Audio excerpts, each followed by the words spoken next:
चलो देखो 20वां क्वेश्चन इसी में आया था ना, प्रश्न 20 4.3 है ना, प्रश्नावली 3 है। चलिए देखो ध्यान से समझना क्या बोला गया है इसमें। एक आलू दौड़ प्रतियोगिता में, ध्यान समझना, एक आलू दौड़ प्रतियोगिता में प्रारंभिक स्थान पर एक बाल्टी रखी है। देखो मान लिया जाए, देखना ना, इस प्रारंभिक स्थान पर बाल्टी रखा है ना, यहाँ पर जैसे मैं यहाँ पर बाल्टी रखा हूँ, यहाँ पर क्या है बाल्टी, समझना। इस प्रारंभिक स्थान पर बाल्टी रखी है, इस बाल्टी से 5 मीटर दूरी पर ऐसे जाऊंगा, ये बाल्टी है, अब मैं बाल्टी से आगे बढ़ रहा हूँ, कितने मीटर जाऊंगा 5 मीटर। प्रथम पद क्या है, प्रथम पद क्या है 5 है, ए बराबर क्या मिल जाएगा 5। उसके बाद बोला है इस बाल्टी से 5 मीटर की दूरी पर पहला आलू रखा है, यहाँ पहला आलू रखा है, इस 5 मीटर की दूरी पर क्या है पहला आलू रखा है, उस आलू को उठा के फिर उस बाल्टी में डालने जाऊंगा। हो गया, ध्यान से समझना। उसके बाद क्या बोला है, तथा अन्य आलुओं को एक सीधी रेखा में परस्पर 3 मीटर की दूरी पर रखा गया है। पहला आलू कितने मीटर की दूरी पर है 5, अगला 3 मीटर जाऊंगा, मतलब 5 3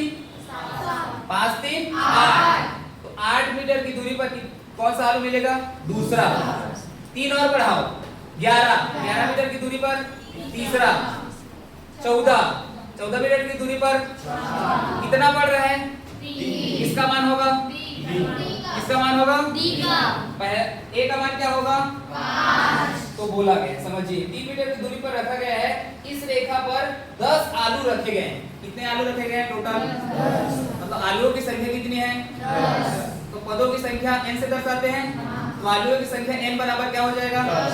n का मान कितना है 10, a का मान कितना है 5, d का मान कितना है 30, सबका मान पता चल गया। अब उसके बाद क्या है, प्रत्येक प्रतियोगी बालिका बाल्टी से चलना प्रारंभ करती है, निकटतम आलू को उठाती है और उसे लेकर वापस दौड़कर बाल्टी में डालती है। देखो ये बाल्टी है, 5 मिनट की पहला आलू रखा है 5 मिनट की दूरी पर, ऐसे दौड़ के जाके आलू को उठाई और फिर जाके वापस रख दी, पहला हो गया। सेकेंड 5 3 8 मीटर पर जाए, और 8 मीटर पर कौन सा आलू रखा गया है दूसरा आलू को उठा के फिर डाले, फिर जाएगी 11 मीटर पर, 11 मीटर पर कौन सा आलू है तीसरा आलू, उसको उठाएगी, हो गया टोटल। ऐसे कितना आलू है 10, और 10 आलू को इस बाल्टी में उसको डालना है, वो जाएगी भी और आएगी, उन सभी का टोटल दूरी निकालना है। तो कितना गई और वापस कितना आई, जैसे जितना दूर जाएगी उतना ही वापस तो आएगी ना, तो उसका क्या कर देंगे 2 का गुणा, जो भी निकालेंगे, जैसे यहाँ से जाए बाल्टी से उस 10वें आलू तक पहुंचने में दूरी निकल जाएगा ना, तो उसको 2 से गुणा कर देंगे, क्योंकि उसका जस्ट फिर वापस आना है ना उसको। जैसे वहां तक का निकल गया 10 आलू तक का, बाल्टी से 10 आलू तक का निकल गया दूरी, तो उसको 2 से गुणा कर दोगे तो दोनों पता चल जाएगा ना, क्योंकि उसका क्या होगा दुगना ही तो होगा। यहाँ से वहां तक गए, फिर वहां से यहाँ तक उसी तो प्रकार होगा, जैसे 10 100 हुआ 100 मीटर जाने में, तो फिर 100 मीटर 200, भाई 2 को गुणा कर देंगे। समझ में आया निकालना क्या है, तो कुल निकालना है, मतलब कौन सा फॉर्मूला लगेगा Sn बराबर n/2 कोष्टक 2a plus n minus 1d। अब a का मान बताओ 5, d का मान 3, n का मान 10। चले कौन सा है प्रश्न नंबर 20। सॉल्यूशन करेंगे। फर्स्ट क्या लिखेंगे, दिया है आलुओं की संख्या, आलुओं की संख्या, तो आलुओं की संख्या या पदों की संख्या किससे दर्शाते हैं किससे दर्शाते हैं n बराबर क्या हो जाएगा 10। ये हुआ प्रथम बाल्टी से प्रथम आलू की दूरी, बाल्टी से प्रथम आलू की दूरी या क्या चीज प्रथम पद कितना है 5 मीटर, यही है ना 5 मीटर। प्रथम आलू की अगले आलू से दूरी, प्रथम आलू की अगले आलू से क्या है दूरी, अर्थात सर्वांतर पद। तो सर्वांतर पद क्या है? d बराबर 3। क्या है? 3। इतना समझ में आया? तो फॉर्मूला क्या लगेगा? Sn बराबर n बटा 2 कोष्टक 2a plus n minus 1d। ये लगेगा। n की जगह में आप क्या रखोगे? 10। n की जगह में 10 बटा 2। 2a की जगह में क्या रखोगे? 5 प्लस n की जगह में 10 माइनस 1 d की जगह में 3। ये कोष्टक हो गया। यहाँ से s 10 बराबर हो जाएगा 2 पंचे 10, 5 दूनी 10, 10 में से एक गया 9, 9 और 3 का गुणा कर दो, दोनों प्लस में है तो प्लस ही रहेगा, कोई माइनस नहीं होगा। तो 10 प्लस 9 दिया 27, 27 और 10 को गुणा प्लस करो। s 10 बराबर 5 गुणा 27 10 37 गुणा कर दो। s 10 का मान क्या है? 5 सत्ते 35 की 5 हासिल में 3, 5 दिया 15 और 3 18, 185 मीटर। मतलब वो 10वें आलू तक पहुंची है, वो लड़की 10वें आलू तक पहुंची है और कितना मीटर तय की है? 185 मीटर। अब उस आलू से मतलब उस 10वें आलू से वापस यहाँ तक उसको आना है, तो 185 गुणा क्या हो जाएगा? 2। क्या लिखेंगे यहाँ? 10वें आलू से बाल्टी तक आने में,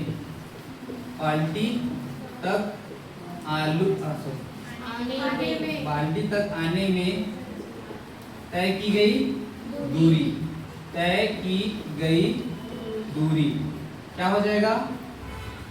185 गुणा में 2 अर्थात 2 पंचे 10 की 0, हासिल में 1, 2 8 16 1 17 की 7, हाँ 17 की 7 हासिल में 1, 2 1 2 और 1 3, 370 मीटर। ठीक है, कितना आएगा? 370 मीटर। Sn इतना दूरी तय करेगी वो लड़की। नोट करो। देखो इधर क्वेश्चन नंबर 14 है, 3 समांतर श्रेणियों के n पदों का योगफल। सबसे पहली बात क्वेश्चन को ध्यान से पढ़ना हो, तो यहाँ से यहाँ बोला ही गया है, पहले वर्ड में बोला गया 3 तो आपको समांतर श्रेणी मिल रहा होगा, S1 S2 S3। तो जब पहले समांतर श्रेणी के n पदों को लोगे उसका मान क्या होगा? S1। अर्थात प्रथम में जब Sn बराबर, उसको क्या लिख सकते हो? S1। क्या लिख सकते हो? S1। जब दूसरे को लिखोगे तो n पदों का योगफल क्या होगा? S2। जब तीसरे के लिए n पदों का योगफल क्या होगा? S3। ये होगा। उसके बाद बोला गया, आगे बढ़ो, यदि प्रत्येक श्रेणी का प्रथम श्रेणी का भी प्रथम पद a का मान क्या होगा? प्रत्येक श्रेणी का बोला है, पहला श्रेणी का भी a का मान a, इस दूसरे श्रेणी का भी a का मान a, तीसरे श्रेणी के भी a का मान a। क्वेश्चन में ही बोल दिया है, देख लो, प्रत्येक श्रेणी का प्रथम पद क्या होगा? a, लेकिन सर्वांतर सबका अलग अलग होगा। यदि इसमें सर्वांतर d का मान क्या होगा? 1, इसमें सर्वांतर d का मान क्या होगा? 2, इसमें सर्वांतर d का मान कितना होगा? 3। बताओ, a का मान पहले समांतर श्रेणी के लिए a का मान 1, d का मान, दूसरे समांतर श्रेणी के लिए a का मान 1, d का मान 2, तीसरे समांतर श्रेणी के लिए a का मान 1, d का मान 3। अब वही सिद्ध करना है, S1 प्लस S3 बराबर क्या लाना है? 2S2। समझे? तो सब आया यहाँ तक समझ में? चलिए इसके बाद देखते हैं, सॉल्यूशन करें। यहाँ लिखेंगे, सबसे पहले लिखेंगे सॉल्यूशन और लिखेंगे, क्या लिखेंगे? दिया है लिखेंगे प्रथम श्रेणी के इसका n पदों का योगफल, तो Sn बराबर क्या होगा तुम्हारा? S1 होगा। तो Sn का फॉर्मूला क्या होता है बेटा? Sn का फॉर्मूला क्या होता है? n बटा 2 कोष्टक 2a plus n minus 1d बराबर क्या होगा? S1। अब इसके लिए प्रथम पद a का मान क्या होगा? 1 और d का मान क्या होगा? भी पहले के लिए ए का मान एक, बी का मान एक। देखो ना ये एक है और प्रत्येक श्रेणी का प्रथम पद क्या होगा एक। वो तो ए का मान किसी भी श्रेणी के लिए नहीं बदलेगा, हमेशा ए का मान क्या होगा एक। लेकिन डी का मान सब श्रेणी के लिए अलग अलग है। पहले श्रेणी के लिए डी का मान दूसरे श्रेणी के लिए डी का मान तीसरे श्रेणी के लिए डी का मान लेकिन प्रथम पद सब में क्या होगा समझ में आया? या मान रखें एन का मान क्या होगा जैसा है वैसे n बटा 2 2 a का मान a n माइनस 1 d का मान बराबर क्या होगा s1 तो n बटा 2 कोष्टक 2 एकम 2 प्लस 1 का गुणा n से होगा तो n एकम प्लस और प्लस माइनस प्लस और प्लस प्लस और माइनस माइनस 1 एकम 1 बराबर क्या हो जाएगा s1 हो गया। तो n बटा 2 कोष्टक 2 प्लस में है 1 माइनस में समान चिन्ह क्या समान चिन्ह समान चिन्ह क्या होता है तो 2 में से 1 गया 1 प्लस n बड़ा संख्या के सामने वाला चिन्ह लगता है तो 2 बड़ा है किससे 1 से इसलिए क्या हो गया s1 बराबर क्या आया n बटा 2 1 प्लस n कितना आया। सेकंड के लिए निकालें क्या होगा द्वितीय श्रेणी के लिए n पदों का योगफल क्या होगा बेटा Sn बराबर S2 होगा। फॉर्मूला रखें इसमें a बराबर क्या होगा a d बराबर क्या होगा क्या होगा 2। क्वेश्चन में बोला गया है कि नहीं बताओ बोला गया है। अब यहाँ से ऐसे का फॉर्मूला क्या होता है n बटा 2 कोष्टक 2a plus n minus 1d बराबर क्या होगा s2। यहाँ तक आया समझ में। यहाँ से n की जगह में n बटा 2 कोष्टक 2 a की जगह में a n माइनस 1 d की जगह में 2 बराबर क्या हो जाएगा s2। अब यहाँ से n बटा 2 कोष्टक 2 एकम 2 प्लस प्लस 2 का गुणा प्लस n से तो प्लस और प्लस प्लस 2 का गुणा n से करेंगे तो 2n प्लस 2 और माइनस 1 प्लस और माइनस 2 एकम 2 बराबर क्या है s2 हो गया। यहाँ प्लस 2 है और यहाँ माइनस 2 है जुड़ा घटेगा प्लस 2 और माइनस 2 क्या हो गया आपके पास क्या आया n बटा 2 कोष्टक 2n क्या बचा 2n बराबर में क्या है s2। यहाँ से 2 और 2 कट गया आपके पास n और n बचा n और n का गुणा करेंगे तो क्या होगा n स्क्वायर s2 का मान कितना आया n स्क्वायर समझ में आया। इसके बाद कौन सी श्रेणी निकालेंगे तीसरा तो तृतीय श्रेणी का योगफल क्या होगा Sn बराबर S3 होगा। इसमें a का मान कितना है 1 d का मान कितना है 3। अब फॉर्मूला में मान रखो क्या होता है फॉर्मूला इसका n बटा 2 कोष्टक 2a plus n minus 1d बराबर क्या होगा S3। यहाँ तक आया समझ में। चलिए n बटा 2 कोष्टक 2 a का मान a n माइनस 1 d का मान 3 बराबर क्या होगा S3। तो यहाँ से n बटा 2 एकम 2 प्लस प्लस 3 का गुणा प्लस n से होगा तो प्लस 3n होगा। बीच में क्या है प्लस और माइनस 3 एकम 3 बराबर क्या है S3। अब याद रखिए -3 और +2 जुड़े घटेगा क्या आएगा -1 क्योंकि बड़ा संख्या के सामने वाला चिन्ह लगता है तो 3n क्या हो गया -1 3n क्या हो गया -1 बराबर क्या होगा S3। यहाँ तक आया समझ में। अब सिद्ध क्या कर रहा था हमें सबका मान पता चल गया S1 का मान पता चल गया ये है S2 का मान पता चल गया और किसका मान पता चल गया S3 का भी। आपको ये सिद्ध करना है तो या तो LHS लेके RHS ला सकते हो या RHS लेके क्या ला सकते हो LHS।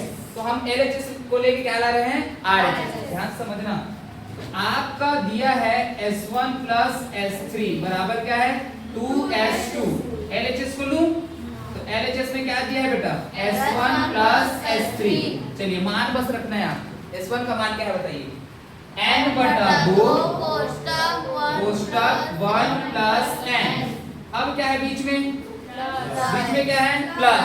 S3 का मान बताओ कहाँ है S3? ये है S3 का मान n/2 कोष्टक 3n-1 क्या है 3n-1 बराबर क्या है सॉरी बराबर कुछ इतना है। S3 का मान कितना है n/2 कोष्टक 3n-1। आपको क्या कॉमन दिख रहा है उसमें n/2 कॉमन दिख रहा है तो उसको कॉमन निकाल दो। n/2 अंदर में अब क्या क्या बचेगा ये निकल गया इससे ये भी निकल गया क्या बचा 1 + n प्लस 3n-1 हो गया।